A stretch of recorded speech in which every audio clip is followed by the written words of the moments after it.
Hi students, welcome to KC Botany. நமக்கு கமெண்ட்ல ஒரு சில பேர் வந்து கேட்டிருந்தாங்க என்ன அப்படின்னு சொல்லி பார்த்தீங்கன்னா நீட் தமிழ் மீடியத்துக்கான மெட்டீரியல் இருந்தால் கொடுங்க அப்படின்னு சொல்லிட்டு. ஸோ நமக்கு பார்த்தீங்கன்னா கவர்மெண்ட் வந்து அஃபிஷியலாக ப்ரிப்பேர் பண்ணது, பள்ளி கல்வித்துறையே ப்ரிப்பேர் பண்ணது, மாணவர்களோட நலன் கருதி போட்டித் தேர்வுக்கு ரெடியாகிற ஸ்டூடெண்ட்ஸை பயன்படுத்திக்கணும் அப்படின்னு சொல்லிட்டு. இது வந்து விலங்கியலுக்கு மட்டும் இல்லை, பாட்னிக்கு வந்து தனியாக கொடுத்துருக்காங்க, அதே மாதிரி ஃபிசிக்ஸுக்கு தனியாக, கெமிஸ்ட்ரிக்கு தனியாக என்ன பண்ணியிருக்காங்க கொடுத்துருக்காங்க. ஸோ இதில் ஃபஸ்ட்டு என்ன இருக்குது அப்படின்னு சொல்லி பார்த்துறோம். இதோட பிடிஎஃப் நம்ம எப்படி டவுன்லோட் பண்ணுறது அப்படின்னு சொல்லி சொல்கிறோம். அதுக்கு முன்னாடி நம்ம சேனலை சப்ஸ்கிரைப் பண்ணாமல் தான் சப்ஸ்கிரைப் பண்ணுறேங்க. இந்த வீடியோக்கு ஒரு லைக் பண்ணிடுங்க. ஸோ ஃபஸ்ட்டு பார்த்தீங்க அப்படின்னா ஒவ்வொரு சாப்டர் வைஸாக கொஞ்சம் அதுக்கான யூனிட் எல்லாமே கொடுத்துருக்காங்க சரிங்களா. ஃபஸ்ட்டு இங்கே இன்ட்ரோடக்ஷனில் பார்த்தீங்கன்னா யூனிட் வந்து என்னென்ன இருக்குது. இப்போ உதாரணத்துக்கு பாட்னினா எந்தெந்த டாபிக் இருக்குது, அதில் அந்த பேஜ் நம்பர்ஸ் எல்லாமே கொடுத்துருக்காங்க. அதுக்கடுத்து அந்த டாப்பிக்கான இன்ட்ரோடக்ஷன் சரிங்களா, என்ன படிக்கணும் அப்படிங்கிற மாதிரி கொஞ்சம் கொடுத்துருக்காங்க. ப்ளஸ்ஸு அது கூடவே ப்ராக்டிஸ்க்கான கொஷின்ஸ் வந்து கொடுத்துருக்காங்க சரிங்களா. ஒவ்வொரு கொஷினுக்கும் என்ன மாதிரியான கொஷின்ஸ் வந்து ஆன்சர்ஸ் வரும் அப்படிங்கிறதையும் கொடுத்துருக்காங்க. ஸோ இது வந்து நீங்கள் ப்ராக்டிஸ் டெஸ்ட் எழுதி பார்த்துக்கலாம். இதுக்கான ஆன்சர்ஸ் நான் எங்கே போய் பார்க்குறது அப்படின்னு சொல்லி நீங்கள் கவலைப்பட தேவையில்ல. இது கூடவே எண்டிலே என்ன பண்ணியிருக்காங்க அப்படின்னா இதுக்கான ஆன்சர்ஸும் கொடுத்துருக்காங்க சரிங்களா. அதனால் நீங்கள் அந்த கண்டென்ட்டை படிச்சுட்டு டெஸ்ட் எழுதி பார்க்குறப்ப கிராஸ் செக் பண்ணிக்கலாம், ஆன்சர்ஸ் வந்து என்ன இருக்கும் அப்படிங்கிறது என்ன பண்ணியிருக்காங்க கொடுத்துருக்காங்க. இது ஆன்சர்ஸு. ஸோ கிட்டத்தட்ட ஒவ்வொரு டாப்பிக்கும் 100 1 மார்க்ஸ், ஒரு சில இதில் இதையும் தாண்டி அதிகமாக கூட இருக்கும் சரிங்களா. இது வந்து அதே மாதிரி தாவரங்களில் கடத்து முறை, இது 11th போர்ஷன் தான். 1 by 1 அந்த யூனிட் வைஸாக எப்படி படிக்கணுமோ அது மாதிரி என்ன பண்ணியிருக்காங்க பேஸ் பண்ணி கொடுத்துருக்காங்க.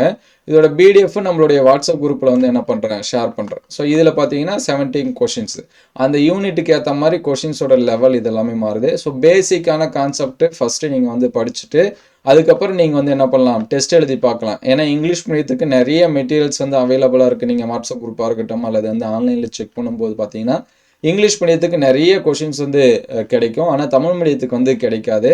இது வந்து கவர்மெண்ட் அஃபிஷியலாக ரிலீஸ் பண்ண மெட்டீரியல்.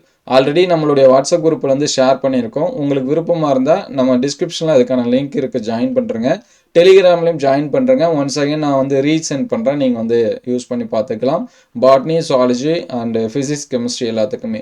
ஸோ பயாலஜியில் ஏதாவது டாபிக்ஸ் வந்து உங்களுக்கு வந்து டவுட்டாக இருக்குது அல்லது வந்து 1 மார்க்ஸ் வந்து தேவைப்படுது, டெய்லியும் வந்து அப்ஜெக்டிவ் கொஷின்ஸ் வந்து எங்களுக்கு தேவை அப்படின்னா கமெண்ட் பண்ணுங்கள். அதிகப்படியான கமெண்ட்ஸ் வந்துச்சு அப்படின்னா நம்ம வந்து என்சிஆர்டி பேஸில் உங்களுக்கு வந்து ஃப்ரீயாக டெஸ்ட் இது எல்லாமே வைப்போம். நீங்கள் எந்த அளவுக்கு சப்போர்ட் பண்ணுறீங்களோ அதுக்கேற்ற மாதிரி தான் நம்ம எஃபோர்ட் எடுத்து கொஷின்ஸ் எல்லாமே ப்ரிப்பேர் பண்ண முடியும். ஸோ உங்களுக்கு விருப்பமாக இருந்தால் கமெண்ட் பண்ணுங்கள். ஸோ வரக்கூடிய நாட்கள் கொஞ்சம் குறைவாக தான் இருக்குது.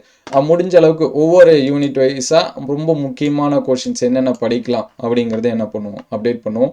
ஸோ இது ஒரு ப்ராக்டிஸ் டெஸ்ட்டுக்கு டெய்லியும் வந்து நீங்கள் என்னென்ன கண்டென்ட் படிக்கிறீங்களோ அதுக்கேற்ற மாதிரி எக்ஸ்ட்ரா இதில் வந்து என்ன பண்ணி வச்சுங்க, டெஸ்ட் இது எல்லாமே எழுதி பார்த்து வச்சுங்க. அது உங்களுக்கு ரொம்பவே ஹெல்ப்ஃபுல்லாக இருக்கும் சரிங்களா. அதனால் இதெல்லாமே பாருங்கள். உங்களுக்கு எதாவது டவுட்னா கமெண்ட் பண்ணுங்கள். ஒவ்வொரு டாப்பிக்கும் ஆன்சர்ஸ் அவங்களே கொடுத்துருக்காங்க. அதனால் நீங்கள் வந்து டெய்லி மினிமம் ஒரு 30லேருந்து 50 கொஷினாவது நீங்கள் என்ன பண்ணுங்கள், டெஸ்ட் எழுதி பாருங்கள். பாட்னியில் ப்ளஸ் வந்து சுவாலஜி ப்ளஸ் வந்து ஃபிசிக்ஸு ப்ளஸ் கெமிஸ்ட்ரி எல்லாத்துலேயும். ஸோ இந்த மாதிரி நீங்கள் டெஸ்ட் எழுதினாங்களே ஒரு நாளைக்கு 200 கொஷின்ஸ் வந்து வந்துடும். ஸோ ஒரு half an hour ஸ்பெண்ட் பண்ணி அல்லது 1 hour ஒரு சப்ஜெக்ட்டுக்கு 1 hour ஸ்பெண்ட் பண்ணி நீங்கள் இந்த என்ன பண்ணுங்கள், ப்ராக்டிஸ் டெஸ்ட் எழுதுங்க. நீங்கள் எந்த அளவுக்கு டெஸ்ட் எழுதி பார்க்குறீங்களோ அப்போ தான் அந்த கொஷின் வந்து நமக்கு ரிவிஷனில் இருக்கும். நம்ம அந்த கண்டென்ட்டே படிக்கணும்னாலும் அந்த கொஷின் ரிப்பீட்டடாக பார்க்குறப்ப ரொம்ப ஹெல்ப்ஃபுல்லாக இருக்கும் சரிங்களா. அதனால் இதோட பிடிஎஃப் எல்லாமே நம்மளுடைய வாட்ஸ்அப் குரூப்பில் வந்து ஷேர் பண்ணுறேன். உங்களுக்கு ஏதாவது டவுட் இருந்துச்சுன்னா கமெண்ட் பண்ணுங்கள். இது கவர்மெண்ட் அஃபிஷியலாக ப்ரிப்பேர் பண்ணுறதா, தாராளமாக ப்ராக்டிஸ்க்கு எல்லாமே யூஸ் பண்ணிக்கலாம். ஸோ அடுத்தடுத்து அப்டேட்டட் மெட்டீரியல்ஸ் எதனாச்சும் வந்துச்சுனாலும் நம்ம வந்து ஷேர் பண்ணுவோம். நம்ம சேனலை சப்ஸ்கிரைப் பண்ணி வச்சுங்க. Thank you all.